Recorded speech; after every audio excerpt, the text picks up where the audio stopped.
Hi, Pisces Sun and Rising. Welcome to your May 2024 Astro Update. It's Raina here. I'm going to start with a transit in Mars transit that is happening on the 30th of April because it's at the very end of April and will carry all through the month of May into June. And that is Mars going into Aries. So, Aries is a sign after you, and this indicates some kind of increased activity as it pertains to you going after your money. You know what I mean? Because this is the area of the money that you earn. So there's a hustling type of vibe when Mars goes into second house. So for whatever reason, there might be, different reasons for different Pisces people. And this is also significant because a year ago, you did not have this going on. If you recall, you had Mars was in Gemini in your 10th house of career. I'm sorry, not 10th house of career, 4th house of home and family. And this stayed around for months and months, for like 7 months to be exact. So at this time last year, I would guess that you had Mars in like possibly Leo or something like that. At best, maybe Cancer still. So the point is that you did not have it in that second house for probably, this is the first time in 2 years. So maybe you're seeing that there is more opportunity for you to make that money. So you may be especially eager because of this. Also, this is the area of self-esteem. So you may find that you have greater confidence, and that can be very helpful in whatever it is that you're trying to accomplish. So, because Mars can be confidence and self-assertion. So if you tend to be the kind of person, and I think a lot of Pisces are, who is afraid to ask for what you want, you might be a little bit more, feel that confidence to be able to do so. On the 2nd, Pluto goes retrograde at 2 degrees of Aquarius. Now you have Pluto in the 12th house, so that's pretty interesting. And it's going retrograde. So, the 12th house is the house that you rule, Pisces. And one of the things, and I see this, this is not picking on Pisces because people in general tend to do this. The 12th house can be victimhood, and it just so happens that you rule this area.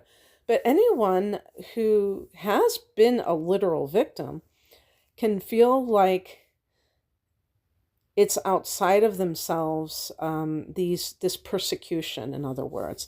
And at one time it was, for whoever it was that was victimized, there was a person who was the abuser.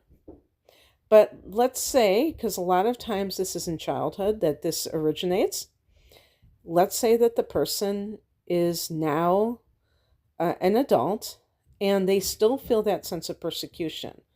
And they may project it onto whoever it is out there. Sometimes they may misinterpret what people are saying, and they take it as they're trying to diss me, they're, this and that. Maybe sometimes they are trying to diss the person, but sometimes they may have just kind of a distorted idea of it. But they see persecution wherever they go. This is going to be a time, and I think this will be very self-empowering, where you look to yourself, because this is a retrograde, so you're going within as to how you give away your power. Pluto is about power.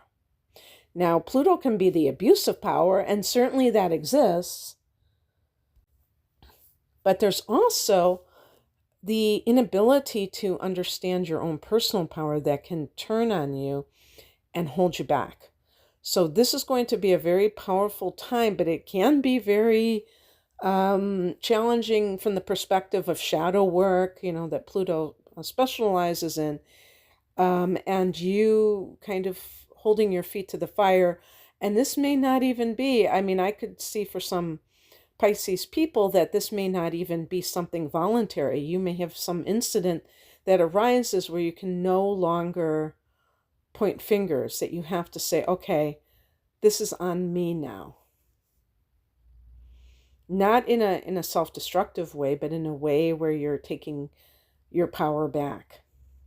On the 7th, we have a full moon at 18 degrees of Taurus, and this is going to be a sextile, a friendly angle that is very supportive. This is in your 3rd house, which is the house of teaching, learning. So maybe you're going to undergo a new training for acquiring new skills, or you have a new job in education field. This could be a new channel that you've launched. This is actually a good time. We have another period. I mean, Mercury is still in its shadow for a few more days, but it's almost gone. For the next couple of months to launch things. So anything that, like a blog or YouTube channel where you're communicating your ideas, is favored. On the 15th, Mercury goes into this area, so it really favors things with the mind. This is actually Mercury's domain, the 3rd house, so it specializes in communication. But even like, I would say things like meditation, even though this is the mundane mind, that's the mundane mind, which is like your everyday mind that you use to navigate the world.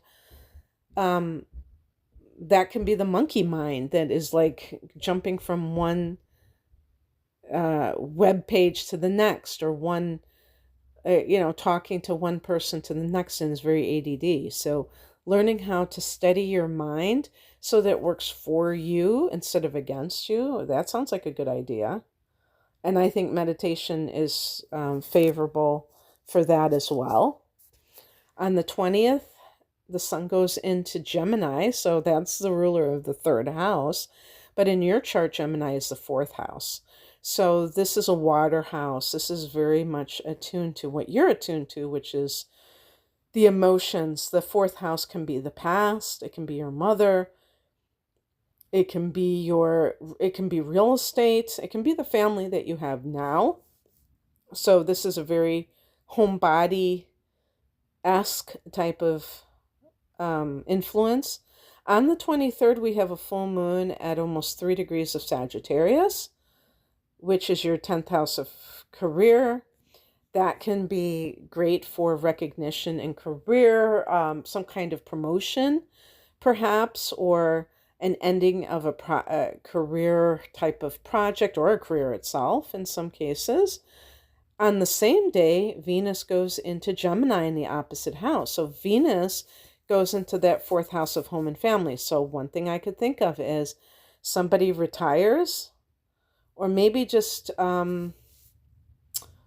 leaves. Let's say you leave the corporate world and you get some kind of an exit package, and then you have time to just spend leisurely at home. I think of the 9 of Pentacles, or not the 9 of Pentacles, the Queen of Pentacles in the Tarot. And Venus in Gemini can be taking pleasure in your home environment, or you might be beautifying your home.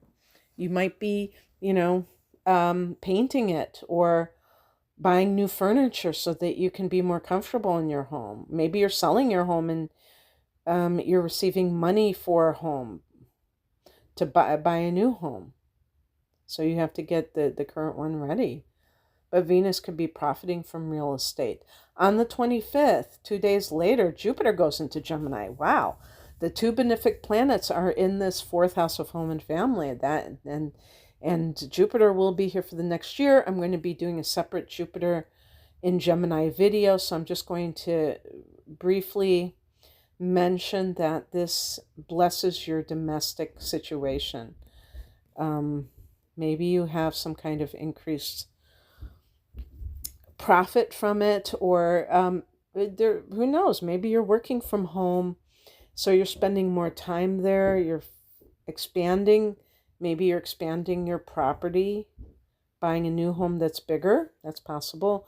Expanding your household with another member of your household.